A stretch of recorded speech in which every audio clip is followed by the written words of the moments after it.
Hello, and welcome to another episode of The Profit Builder. I'm Vicki Suter with Suter Business Builders, and I'm your host. And today I want to talk about your numbers, or more specifically, I want to talk about your maybe unwillingness to look at your numbers because you don't like what they have to say.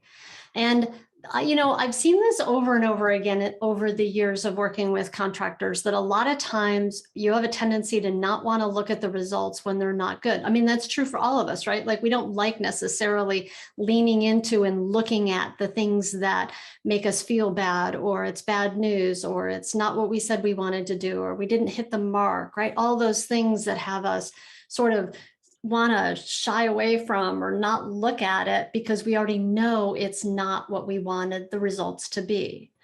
But the thing that I found is that when you start to look at your results, you look at your data, whether that's your profit and loss statement or it's job cost data against your actual, your bid that you did, or it's looking at any kind of data in your business that gives you feedback about how effective you are.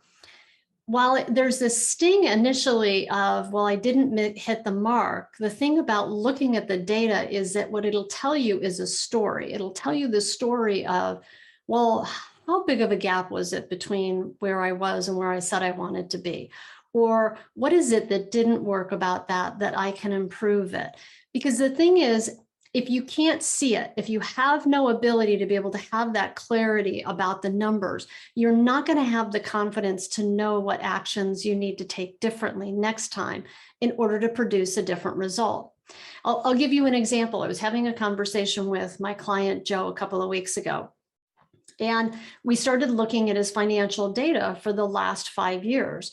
And we just pulled up a profit and loss statement out of his QuickBooks, software. And we compared it year over year.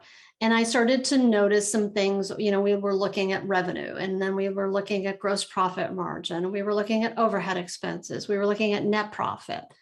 And I said, we just started to notice, what was the story the numbers tell? What was the trend? Where was there overhead going up really high, or was the revenue dropping, or was there gross profit margin dropping? I mean, there were certain key numbers that we were looking at that, as we started to look at the numbers, like the lights started to go on for Joe, and he started to talk about, oh, I'm beginning to see where I need to focus my time and energy in order to affect a different result on the bottom line.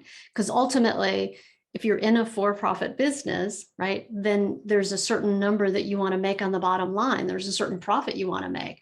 Well, the only way that you can get that clarity about what are the, in that confidence to know what actions you want to take to make a difference in that bottom line, is to have a relationship with that data, to look at those numbers and look at that feedback in order to be able to see what's working, what's not working, and what needs to be different. And what was great with Joe is he was, and he said to me at some point in the conversation, he said, I resist looking at my numbers.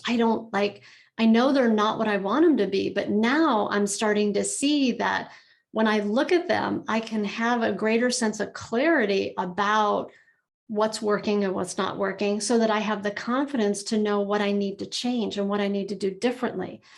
Because up until this point, the other thing that Joe shared with me is, he goes, I just operate out of this sense of angst and anxiety, and this trying to run really fast and stay in front of it, in hopes that it'll turn out differently, in hopes that there'll be more money in the bank at the end. But the thing for you that you want to look at in your business is, how do I lean into looking at the data so that I have a greater sense of clarity, so I have more confidence about where I specifically need to change? And, Joe said to me, he goes, I feel like I don't necessarily like what the numbers that we just went over showed me. But the thing that I am finding interesting right now is I have a greater sense of calm about what I need to do next. And I have a greater sense of confidence about what I need to do next. Had we not looked at those with Joe, he would have not had that. He would have just kept on that cycle of, just that angst of trying to stay in front of it. Can you relate to that at all? Does that happen for you? If it does, or even if you're just you're you're avoiding looking, and maybe that's not necessarily your experience, but you avoid looking, I'm going to tell you that I have seen this so many times over the last 30 years as I've worked with contractors, that when you look at your numbers, when you look at your data, when you can see the gap between where you are and where you want to be, then you can have a much greater ability to impact your results, because you have that clarity to give you the confidence to be able to take more powerful actions. So I invite you to go look at your numbers and lean into the bad news, or maybe sometimes it's not even as bad news as you think, but lean into looking at your results, because it's the key to your freedom and your peace of mind. And it's your key to being able to have more control, quite frankly, over the results that you create in your business. One thing that you might check out, if you're not comfortable reading your profit and loss statement or your balance sheet for your business, you're not really sure how to do that, make sure to go check out my video on, I have different topics here on my blog and also on my YouTube channel. One of them is getting confident in your numbers. Go check out that category of playlist or blog category. And there's some videos on there that will actually teach you how to read and interpret your financial data. So that might be a good place for you to begin, just to start to get that greater sense of clarity, so that you have more confidence about how can you impact your bottom line. I hope you found today's video helpful. Feel free, I'd love to hear your thoughts or comments. Feel free to drop a note below, and I look forward to